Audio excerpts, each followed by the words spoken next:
அந்த வாழ்க்கையில் இடைபிரிந்த நடிகர்கள் குங்குமம்னு ஒரு படம். குங்குமத்தில் போலீஸ் அதிகாரியாக வருவார். அதில் பார்த்திங்கன்னா விஜயகுமாரி வந்து நடிகர் திலகத்துக்கு இணையாக வருவாங்க. சாரதா வந்து ஒன் சைடாக லவ் பண்ணுற மாதிரி வரும். அதில் காவல்துறை அதிகாரியாக வருவார். அதிகாரியாக வந்து அந்த பாட்டு அந்த அப்போ இருந்து பாருங்களேன், இந்த கதாநாயகன் வில்லனை பிடிக்கும்போது என்ன பார்த்தீங்கன்னா ஓடி போய் வஞ்சி கோட்டை பாடு வந்து அதுதான் ஃபார்முலா. டக்குன்னு லைட் அமர்த்துவாங்க, நமக்கு வேண்டிய இடம் தப்பிக்க விட்டுருவாங்க. அந்த மாதிரி சீன் சாரதா போய் அமர்த்தும். அந்த ஃபோட்டோவை பார்ப்பார். எஸ்எஸ்ஆர் பார்த்து அதை பிடிக்கிற மாதிரி ஒரு சீன்.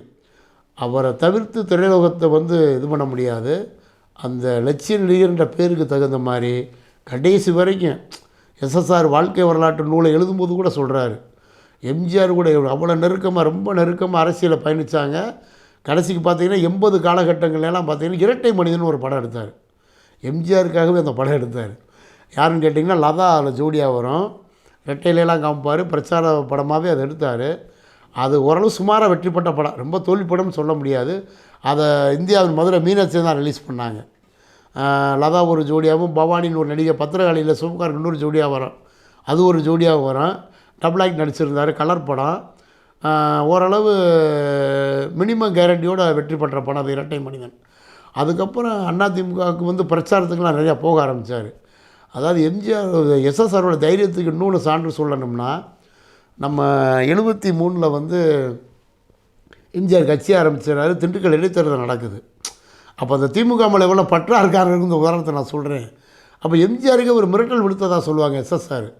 அப்போ எம்ஜிஆர் யோசித்தாராம், என்னடா அப்படி நம்ம ரசிகர்களே இது பண்ணுறாங்க, தேர்தலில் இந்த மாதிரி பண்ணுறாங்களேன்னு சொல்லி இருக்கும்போது 2 கம்யூனிஸ்ட் கட்சி தோழர்களும், அதாவது சிபிஎம் சிபிஐ தோழர்கள் கல்யாண சுந்தரம் ராமமூர்த்திமான ஆளுங்க அப்போ வந்து கோதாப்பள்ளி நடத்தியிருக்காங்க. கம்யூனிஸ்ட்டில் வந்து ஜிம்மு பைல்வானா கோதாப்பள்ளி நடத்தியிருக்காங்க. அப்போ ஏடா மதுரை பக்கம் நம்ம பிரச்சாரத்துக்கு போகிறோம், எஸ்எஸ்ஆர் இப்படி எதுவும் கொடுக்குறாரு, நம்ம ரசிகர்களுக்கு எதுவும் ஆயிருமோ, நம்ம இயக்கங்களுக்கு ஆயிருமோன்னு ஒரு யோசித்த போது அவரோட சக்தி, அதாவது எம்ஜிஆருக்கு மாதிரி ஒரு மக்கள் சக்தி, இன்றைக்கி அவர் பேரை சொன்னாலும் ஓட்டு விழுகுங்க.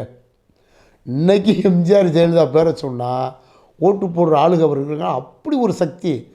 அவர் யோசிக்கும் போது ஒரு தைரியம் கொடுத்து கூட்டு வந்து திண்டுக்கல் இடைத்தேர்தலில் சிலம்பு அடித்து சுற்றி சிலம்பு அடித்து அந்த கோதாபையில் வேணால் கூட்டி வந்ததாக சொல்லுவாங்க. அதை முறியடித்து மேயர் முத்துங்கிறத முறியடித்து அதில் மாபெரும் வெற்றி அடைகிறாரு மாயத்தேவர். அப்போ அந்த எஸ்எஸ்ஆர் அந்த கொள்கை ரீதியாக இருக்காக சொல்கிறேன், உங்கள் லட்சியத்துக்காக இருக்காருன்றதுக்காக அந்த விஷயத்த சொல்கிறேன். திமுகவில் இருந்து எம்ஜிஆர் நண்பராக இருந்தால் கூட, ஒரே இயக்கத்தில் வந்தால் கூட, நீ அந்த திமுக ஆதரவு அவர் நின்னாங்கிறதுக்கு இந்த உதாரணம் அதை சொல்கிறேன்.